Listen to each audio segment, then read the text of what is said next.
So now let's see how we analyze circuits if we have diodes in them. So of course we should be comfortable with analyzing circuits with resistors, inductors, capacitors, sources, but now we've thrown this new component into the mix, our diodes.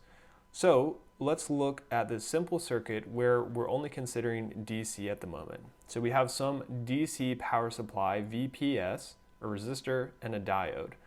So we can see that this power supply, VPS, is oriented such that we're going to have a positive voltage over here on the P side of our PN junction and a negative on our N side. So we know then that our diode is going to be forward biased. So we can say this is our voltage VD, and we're going to have some diode current. Because all of these components are in series, we know that this diode current is going through all of our components. And I've kind of switched back to our notation of uppercase I, uppercase D, because we're only talking about DC at the moment. So a good starting point is to just use our techniques that we have used in previous classes. So let's start by using our Kirchhoff's voltage law, or KVL, and we can, again, with this start at any point, go in any direction. But what we're going to see is that our VPS is equal to ID times R plus VD. So pretty simple equation. But remember, we already have an equation for this ID from our ideal diode equation. So if we take our ideal diode equation, which says ID is equal to our reverse saturation current times our exponential, so I'm going to write it a little different here, exponential of VD over VT, and I'm just assuming that our N is equal to 1 minus 1. So that is our ideal diode equation. Well, what we can do, of course, is we can substitute this ID for this ID in our KVL equation. And so if we do that, what we're going to see is we'll have VPS is equal to IS times R times the exponential of VD divided by VT minus 1 plus VD. And so what this is we notice that we have this VD in an exponential term and we have this VD that's not in the exponential term. So what that means is that this is actually a transcendental equation.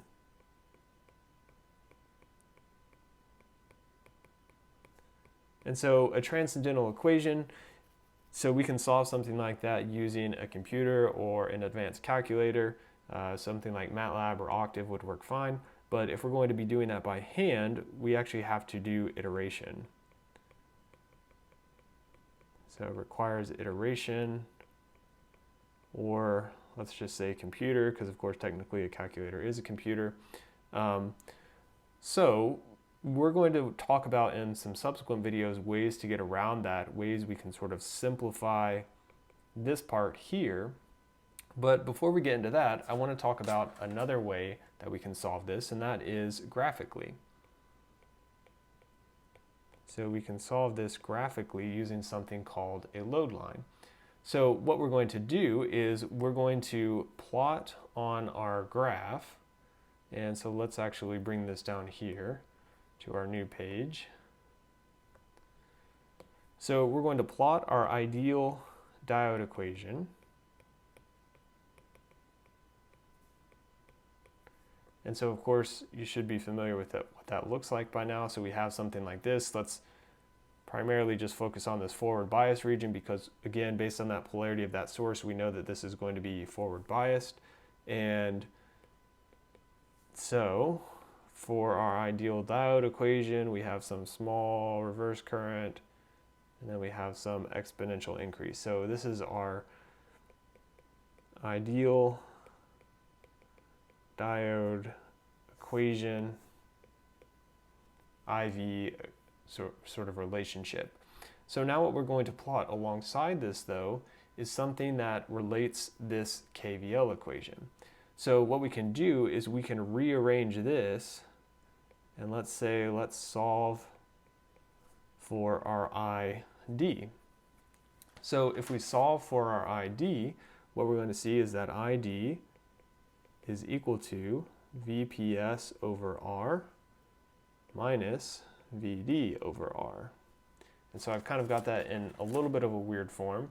And the reason is that, of course, we have sort of a point slope form. So we're going to have, if we compare this to, for example, y equals mx plus b, well, right here we have sort of, this is our y, here's our x, here is our slope then, and then here is our b.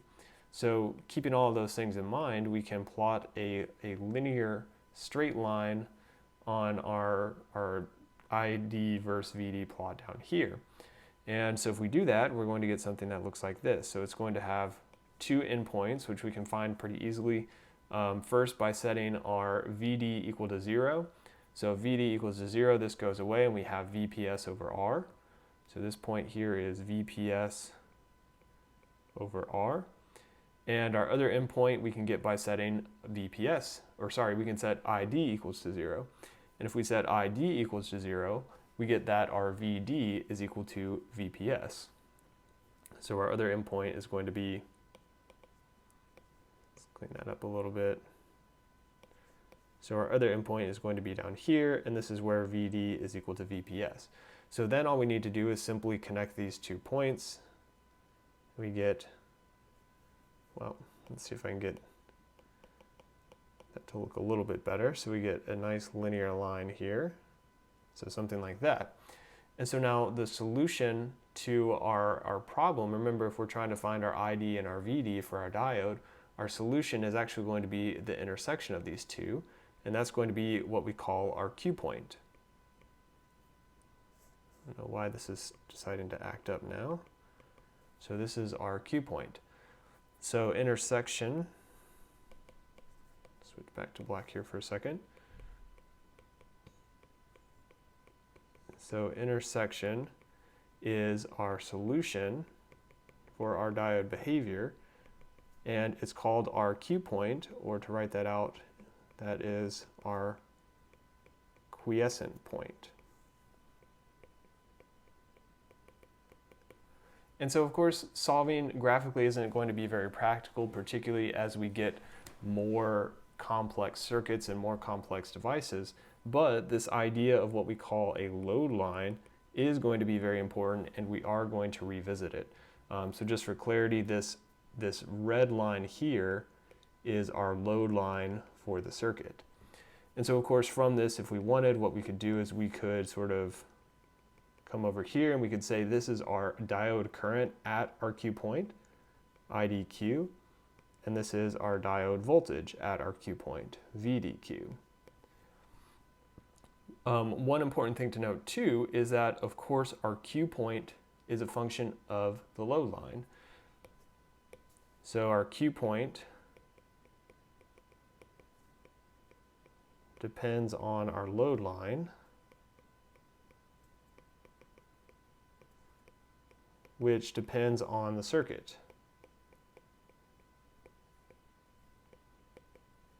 And so of course in this case we can see that because if we, for instance, change the value of our voltage source, then what we're going to be doing is we're going to change where this point is, because our VPS is changing, and we're going to be changing where this point is. Similarly, if we change R, we're going to be changing where this point is. And so what that looks like is maybe instead of this red line, let's say we change R, so our VPS is maybe the same right here, but now our R has increased, so we get this value dropping, and now our Q point looks something like this. So that's how that depends on our circuit properties. But again, this is not very practical, so what we're going to do is we're going to look at a model where we can sort of simplify our diode behavior and make analysis a lot easier.